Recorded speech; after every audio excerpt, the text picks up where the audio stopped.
নারায়ে তাকবীর, আল্লাহু আকবার। নারায়ে তাকবীর, আল্লাহু আকবার। নারায়ে তাকবীর, আল্লাহু আকবার। এই শব্দগুলো আমরা বলতে পারিনি। 15-16টা বছর আমরা আমাদের বাক স্বাধীনতা হারিয়ে ফেলেছি, আমরা কথা বলতে পারিনি।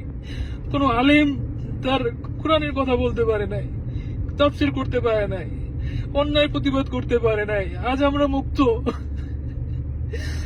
আজ আমরা মুক্ত। আজ আমরা মন খুলে আমরা বলবো নারায়ে তাকবীর, আল্লাহু আকবার। নারায়ে তাকবীর, আল্লাহু আকবার।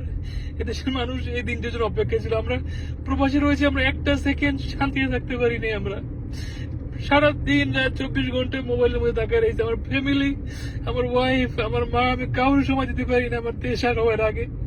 আসলে এই যুদ্ধ না হলে আমরা বুঝতাম যে আমাদের দেশের প্রতি আমাদের কত মায়া, আমাদের দেশের প্রতি আমাদের কত ভালোবাসা। কারণ এই কতটা বছর মানুষ একটা জেলের থেকে কিছু কম ছিল না।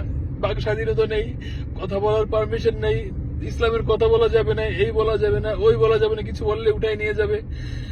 তবে একটাই দাবি যে এই দলটা যেন বাংলাদেশের ইতিহাস থেকে বিলুপ্ত হয়ে যায়।